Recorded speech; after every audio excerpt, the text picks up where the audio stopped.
Hi guys! If you want to bring in data from a website, you are going to run into two issues. In this video, I'm going to demo how to manage both. Stay tuned.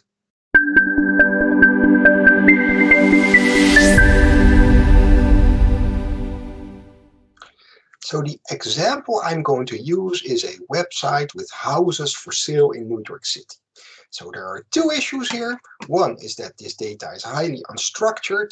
Okay? There's no clear, well-structured table. And second, there are many different pages. It's not just one. How am I going to manage those two issues? I'll show you in Power Query. So here we are. Let's start off by getting data out of a new source, being a website. And then you just need to enter the URL that is still in my clipboard. There we go. And now what we need to do is show a pattern, have Power BI figure out the pattern that we're showing it, and then use that pattern for bringing in the data out of the entire website. Okay, so what we need to do is use a functionality called a table from examples. So the example is the example that we're providing it with. Just for the first two houses, we're just going to show this is the way that the data is structured, and then have Power Query figure that pattern out and use it for the entire page. So here's my button, add table using examples, and then we get to see the website, and then we also get to enter specific values. Okay, so now I'm just loading the page here. And here we go. So for that first house, let me make this a little bit bigger. For that first house, so what we need is the name of the address, 432 Park Avenue. So this is it, right? It's just showing me the correct value, 432 Park Avenue. And then so also, let's also do the price. So we add that here, 90 million. And then also let's add the amount of bedrooms. So it's 5 beds. There we go. And so we had to enter that a second time for the second house for Power BI to be able to distinguish the pattern. So this is 111 West 50. There it is.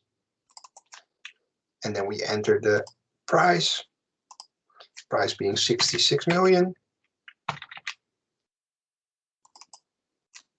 There we go. And as you can see, Power BI has already distinguished the pattern. So that is the name of the third house, the address of the third house, and the price of the third house. So Power BI has been able to distinguish the pattern. Let's also show that for the second house, the amount of bedrooms. So there will be 4 beds. And there we go. So this is how we'd be able to overcome that first issue by having Power BI help us out using artificial intelligence. So next, how do we figure out the amount of pages on the website? Because that might change every day. If we want to have this dynamic, we have to collect this off of the website. Well, we use the same technique. So here is that list of the amount of pages. That is also a pattern. So if we start providing Power BI with the first two values of this pattern, now we wait. And there you go. So this is also a way of just getting a pattern and getting the amount of pages on this website. So all I want to obtain out of this one column table is the highest website number. So what we're going to do is first, we're going to get rid of the 3 dots and the word next, because we don't use that. We need that, it's only in our way. Next, what we're going to do is convert the text into a number. Then we're going to change this and we're going to turn this here into a list. So that is done by using drill down. So if I drill down, now I've converted this into a list. It's no longer a table data structure, but a list data structure. And then we can use a formula which is called list.max. So let me confirm that. And then all we got left is just that one number. So this query, the result of this query is just that one number being the highest page number. And we're going to use that page number in a new query. So let me start off by creating a new blank query. And then we're going to use a formula which is called list.numbers. Create a list. We start off at 1 and we end at that value that we just created in the previous query. List.numbers 1 and then the maximum of the page. Now, if we enter this, we simply get a list of all of the pages on that website. We have to ensure that the page number is dynamic. So let me go ahead and show you what I mean. In the very first step of bringing in the data for the entire table from the website, this one page here, the 1, is hard-coded. How do we make that dynamic? Well, what we're going to do is we're going to go ahead and add a new parameter. New parameter.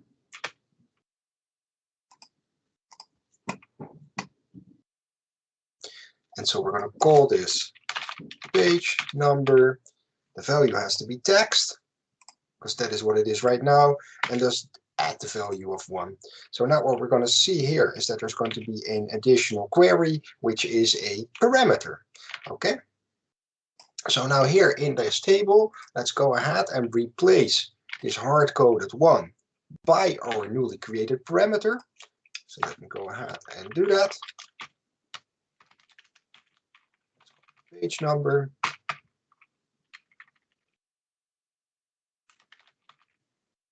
And now we've replaced that hard-coded value by a parameter. So this is the list of houses on the first page. But if I change the value of the parameter, if I change this into, say, 2, then we would get all of the pages, all of the houses on the second page. Different list. These are all of the houses on the second page. So now what we want to do is we want to have this formula, this query run for every number that we've obtained in this list of all the website numbers. We first have to convert the query into a function. There's an easy way to do that. There's just a button which is called create function. So let me go ahead and use that. Create function. That function name will be get data. And now this is converted into a function. Well, we added a function. We did not convert it, but now there's a function called getData. Okay, so this table we do not need anymore. So table 9 is not something that we need to load into Power BI anymore.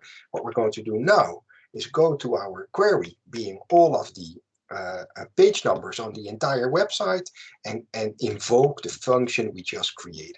So I'm going to add a column, invoke a custom function. Custom function obviously will be get data, page number, indeed, column 1, that is fine. So this, all the settings are correct. Now let me OK this.